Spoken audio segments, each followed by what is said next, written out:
शांति।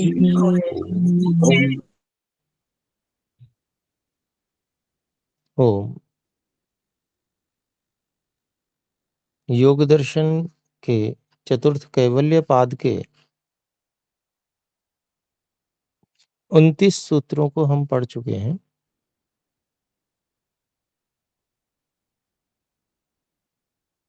यहाँ तक कोई बात यदि पूछनी हो तो हस्तोत्थापन द्वारा सूचित कर सकते हैं।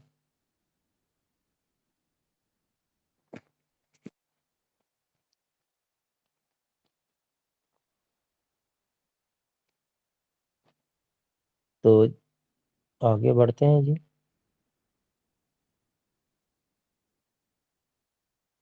सूत्र संख्या 29 में अस्मितानुगत संप्रज्ञा समाधि की सर्वोच्च अवस्था धर्म मेघ समाधि के विषय में बताया गया। 29वें सूत्र में धर्म मेघ समाधि के बाद ऊंचा वाला वैराग्य अपर वैराग्य प्राप्त होता है और उससे असंप्रज्ञात समाधि होती है।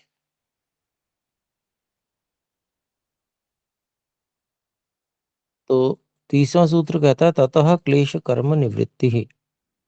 तो असंप्रज्ञात समाधि की नहीं, संप्रज्ञात समाधि की सबसे ऊंची अवस्था धर्म मेघ समाधि और अपर वैराग्य, उससे जो असंप्रज्ञात समाधि प्राप्त होती है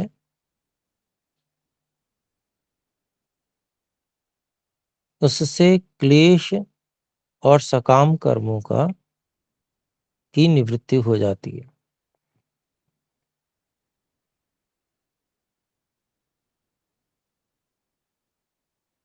तो असंप्रज्ञात समाधि जो ईश्वर वाली समाधि है उससे सभी क्लेश नष्ट होते हैं।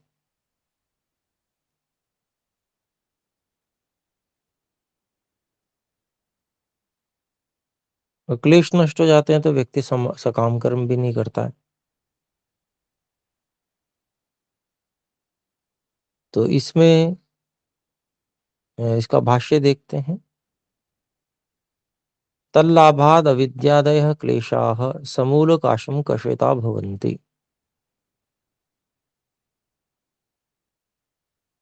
तो इस समाधि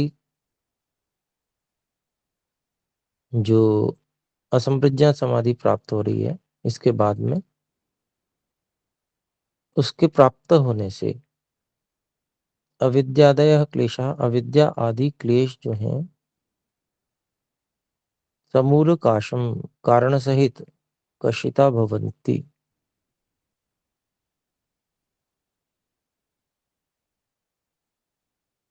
समाप्त हो जाते हैं, नष्ट हो जाते हैं। कुशल अकुशलाश्च कर्माशयः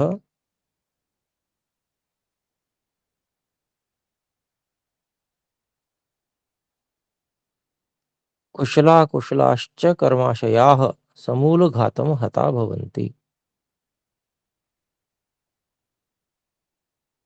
और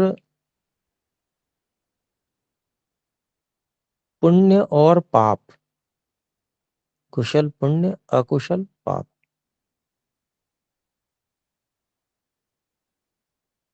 पुण्य और पाप जो कर्म आशय है अर्थात कर्म सकाम कर्म है,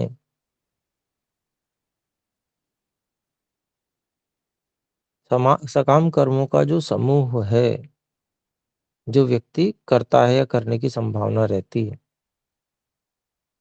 वे समूल घातम हता भवन्ति, वे सभी कर्मों के समूह, कर्मों के समूह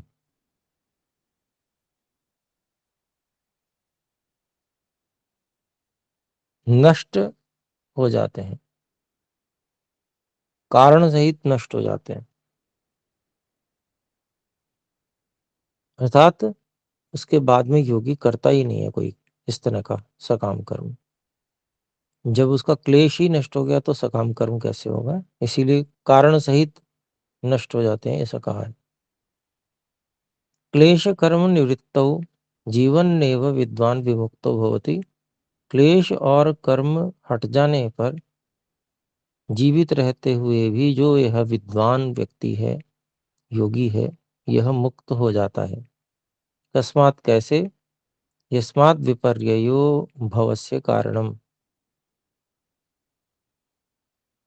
जिस कारण से जो विपरीत ज्ञान है, मिथ्या ज्ञान है, वही जन्म का कारण है।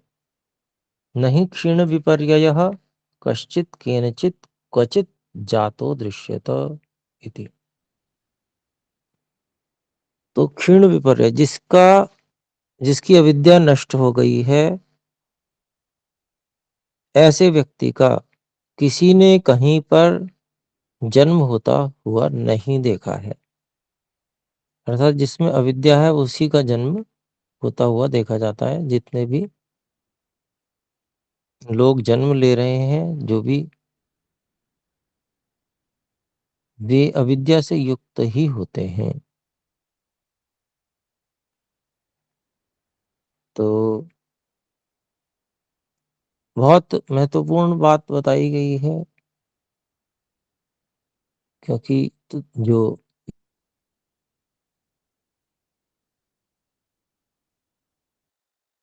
तो प्रधान विषय रहता है,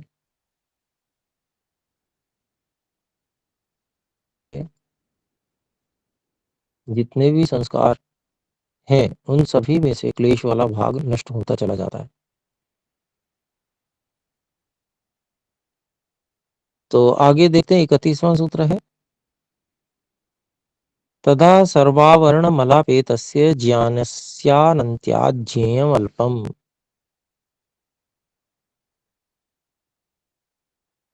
तो ऐसी स्थिति में तब सभी आवरण मलों से रहित, सर्व आवरण मल अपेतस्य, सभी आवरण मलों से रहित ज्ञानस्य अनन्त्यात् अनन्त्यात् शुद्ध ज्ञान की अधिकता होने से ज्ञेयम अल्पम, जानने योग्य विषय थोड़ा सा ही बचता है। यूं तो ज्ञान तो अनंत है, पर जितना आवश्यक है वो उसमें से भी थोड़ा ही बचता है।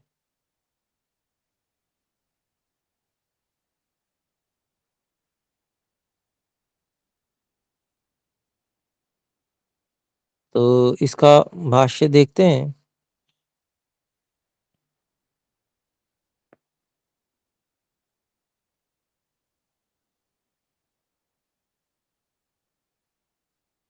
सर्वैः क्लेश कर्मावरणैर्विमुक्तस्य ज्ञानस्यानन्त्यं भवति।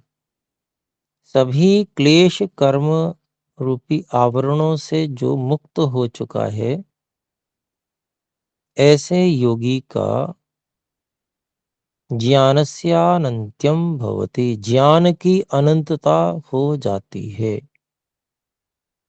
बहुत ज्ञान विज्ञान उसको मिल जाता है परमात्मा वाली समाधि से, असंप्रज्ञात समाधि से। फिर आगे कहते हैं, आवरकेण तमसाभिभूतमावृत्तम् अनन्तं ज्ञानसत्त्वं क्वचिदेव रजसा प्रवर्तितम्। थोड़ा थोड़ा करते हैं अर्थ। आवरकेण ढकने वाले, दबा देने वाले तमोगुण द्वारा, आवरकेण तमसा अभिभूतम, तमोगुण के द्वारा दबा हुआ, आवृत्तम उसी को खोल रहे हैं, अर्थात ढका हुआ, दबा हुआ। अनंतम ज्ञान सत्वम, अनंत जो ज्ञान धारण करने वाला चित्त है,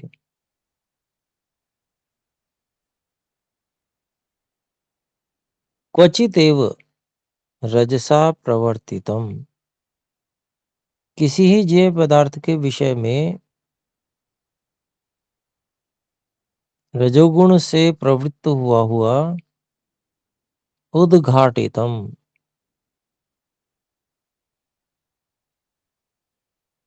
खुला रहने वाला, ग्रहण समर्थम भवति। रजोगुण जो है वह उसके जो सभी तमोगुण आदि सबको हटा देता है। रजोगुण में गति है ना, वो गति जो है उस आवरण को,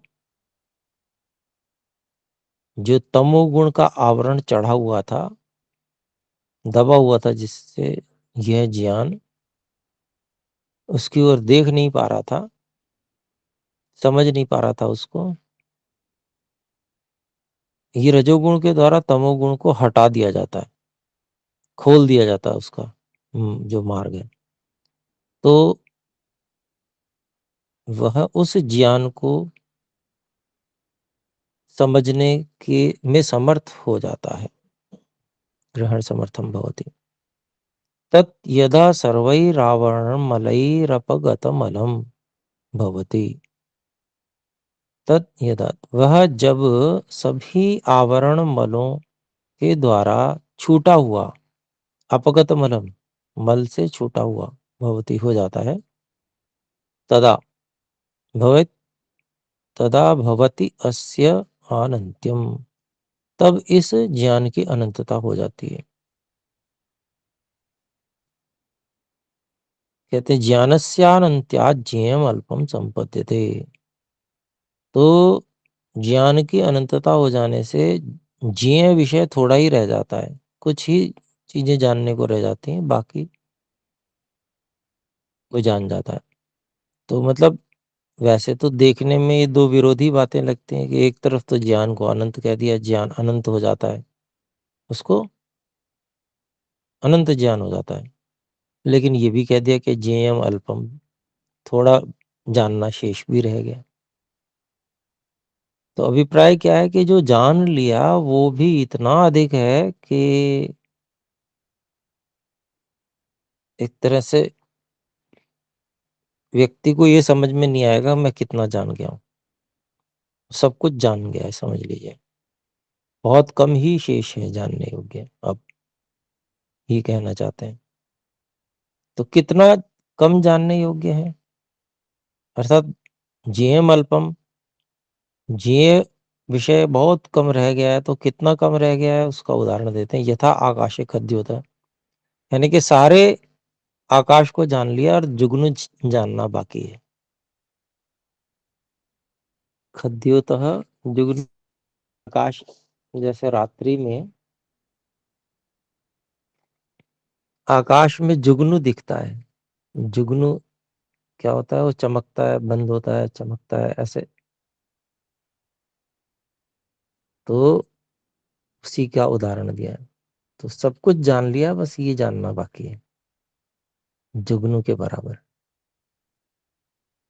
इसके बाद में कहते हैं यत्रेदम उक्तम, जहां पर ऐसा कहा भी गया है, अंधो मणि म विद्यत तमंगुलिरावयत, तमनंगुलिर आवयत। कहते अंधः मणिम अविन अविद्यत, अविद्यत। हाँ, तो क्या अभिप्राय हुआ कि अंधे व्यक्ति ने मणि में छिद्र कर दिया।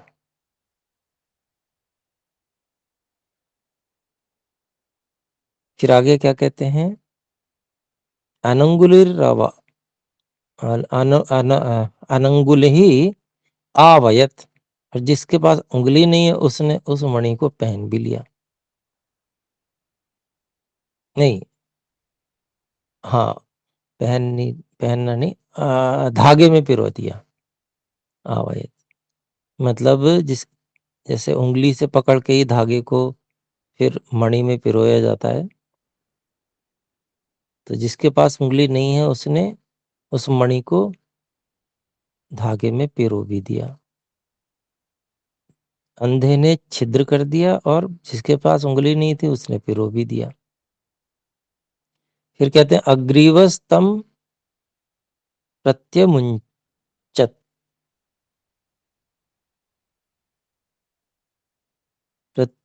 प्रति अमुंचत, तो जिसके पास गर्दन नहीं है उसने उसको पहन भी लिया, यानी कि मणि को कंठहार के रूप में पहनते हैं ना, तो जिसके पास गर्दन नहीं है उसने उसे पहन भी लिया। फिर आगे कहते हैं तम अजिह्वो अभ्यपूजयत, जिसके पास जिह्वा नहीं है उसने उसकी प्रशंसा भी कर दी।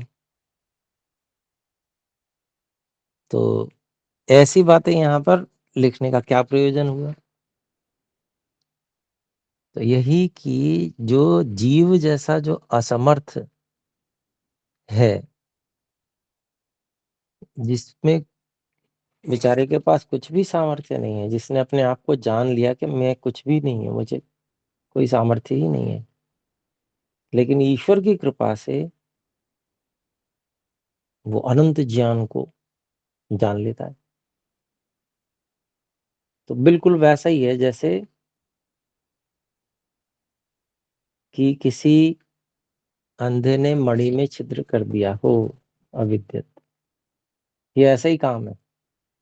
जीव जैसे असमर्थ व्यक्ति ने इतना अधिक जान लिया, ये ऐसा ही है जैसे किसी अंधे ने मणि को बींद दिया हो और बिना उंगली वाले ने उस मणि में धागा पिरो दिया हो और बिना गर्दन वाले ने उसे पहन लिया हो और जिसके पास जिह्वा नहीं है उसने उसकी प्रशंसा कर दी हो। तो ये एक उदाहरण के रूप में जैसे जेम अल्पम को समझाया, जैसे आकाश में जुगनू, इतना जानना बाकी रह गया। तो यहाँ पर थोड़ा अलंकारिक प्रयोग करके महर्षि व्यास जी ने समझाया है। तो चलिए ठीक है, इसको आगे देखकर आगे बढ़ते हैं।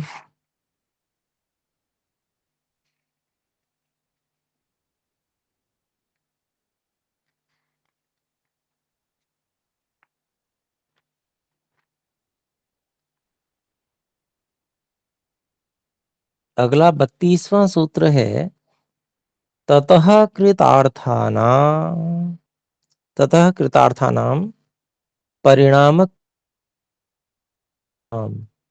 ततः कृतार्थानां परिणाम क्रम समाप्ति ही। अभिप्राय हुआ धर्म मेघ की प्राप्ति, धर्म मेघ समाधि जो प्राप्त हुई उसके बाद में जो असंप्रज्ञात समाधि प्राप्त हुई है,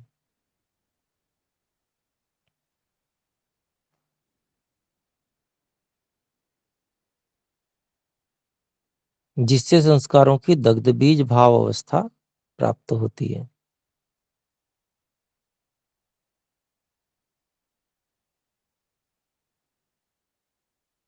तो वो जो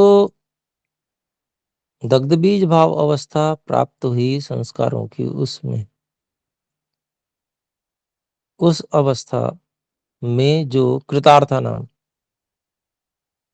जो अपना काम पूरा कर चुके हैं, भोग अपवर्ग सिद्ध करा चुके हैं, ऐसे सत्व आदि गुण, जो प्रकृति जुड़ी हुई है आत्मा के साथ में, किस रूप में? महत्त्व आदि के रूप में, बुद्धि के रूप में। तो ये जो करण, अंतःकरण इत्यादि हैं, ये अपने प्रयोजन को सिद्ध कर चुके हैं, अर्थात भोग, सारा भोग है और मोक्ष भी सिद्ध करा चुके हैं। तो इसी के इन्हीं के लिए कहा कृतार्थानम। तो ऐसे भोग अपवर्ग सिद्ध करा चुके सत्वादि गुणों का कृतार्थानम परिणाम क्रम समाप्ति ही। गुणानाम पहले आ गया, कृतार्थानाम गुणानाम परिणाम क्रम समाप्ति ही। परिणाम क्रम अर्थात परिणाम क्रम क्या है? फिर से जन्म होना, उत्पत्ति या विनाश, उत्पत्ति होना, स्थिति रहना, फिर विनाश होना, यही तो परिणाम क्रम है इनका।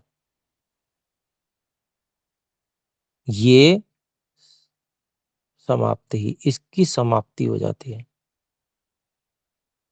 उत्पत्ति, स्थिति, विनाश अब नहीं होगा। तो किसके विषय में? योगी के विषय में, अर्थात उस योगी के लिए। बाकी सब संसार में तो सब होता रहेगा ये, परंतु अब योगी उस योगी का पुनर्जन्म नहीं होगा। तो परिणाम क्रम अब इसका, इसके लिए जो गुण साथ में जुड़े हुए थे, उनका प्रयोजन वो सिद्ध कर चुके हैं। इस कारण से उनका परिणाम क्रम समाप्त हो गया। तो आइए इसका भाष्य देखते हैं। व्यास भाष्य में ततः को खोलते हैं। तस्य धर्म मेघस्य उदयात्, उस धर्म मेघ समाधि का उदय होने से।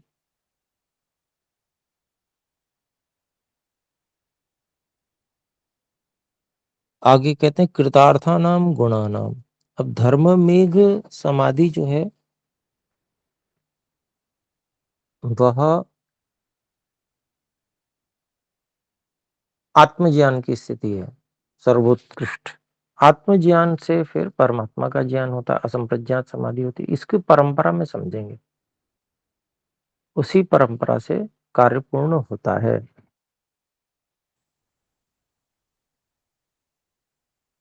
तो इस धर्म मेघ समाधि के उत्पन्न होने की परंपरा से ऐसा हम ग्रहण कर लेंगे, क्योंकि धर्म मेघ समाधि के बाद में भी फिर असंप्रज्ञात समाधि होती है, तभी ये कार्य हो पाता है। तो धर्म मेघ समाधि के उदय होने के पश्चात असंप्रज्ञात समाधि आदि होने की परंपरा होने के बाद कृतार्थानाम गुणानाम, ऐसे गुण, ऐसे सत्वरजतम जो अपना प्रयोजन पूरा कर चुके हैं, उनका परिणाम क्रम समाप्ति, परिणाम क्रम परिसमाप्यते, परिणाम क्रम समाप्त हो जाता है। अर्थात उनकी जो स्थिति, उत्पत्ति आदि, स्थिति आदि जो है अब फिर अब नहीं होती। आगे कहते हैं नहि कृत भोगापवर्गाः परिसमाप्त क्रमाः क्षणमप्यवस्थातुमुत्सहन्ते। तो कहते हैं कि जिन्होंने मोक्ष दोनों सिद्ध करा दिए हैं, ऐसे परिसमाप्त क्रम, जिनका परिणाम क्रम बिल्कुल समाप्त हो चुका है, ऐसे अर्थात योगी के योगी का जो स्थूल शरीर है उसका भी समाप्ति, उसका भोग पूरा भुगा दिया। तो उसके बाद की बात है, कहते हैं क्षणमपि अवस्थातुम उत्सहन्ते न उत्सहन्ते, न को इधर ले आएंगे।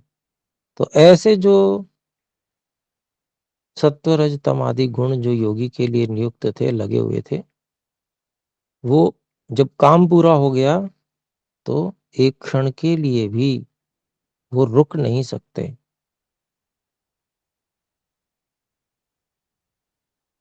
अर्थात फिर वो ठहर नहीं सकते, वो तो पूरी तरह से वहां से हट ही जाएंगे।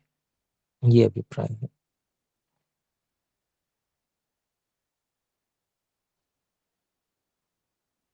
तो फिर 32वां सूत्र हो गया हमारा। तो कहते हैं देखिए 33वें सूत्र की भूमिका है अथ कोयम क्रमो नामेति। तो ये जिस क्रम की बात बताई गई है, ये क्रम क्या है?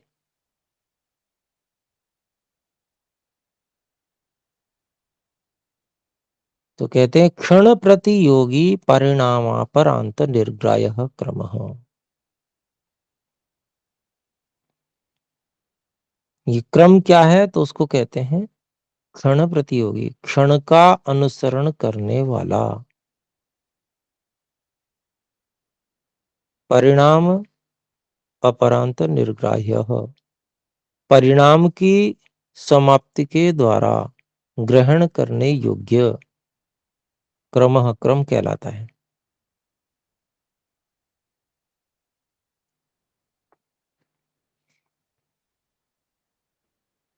अर्थात क्षणों का अनुसरण करता है, मतलब एक एक क्षण में परिवर्तित होता है, परिवर्तन होता रहता है उसमें।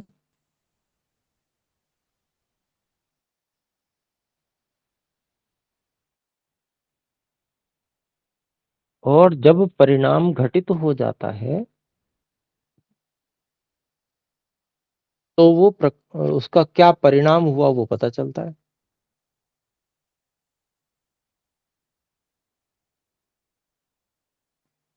तो परिणाम की समाप्ति के द्वारा ग्रहण करने योग्य, जानने योग्य, उसको क्रम कहते हैं।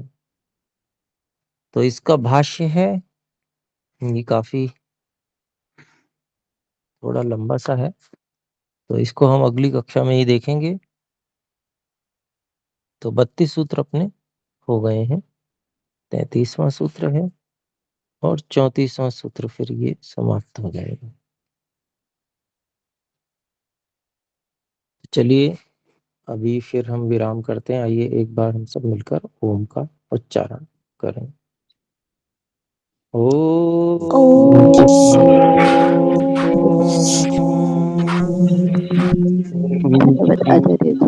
धन्यवाद आचार्य जी। सर्वेभ्यो नमः सभी को सुस्वास्थ्य। सद्भाव।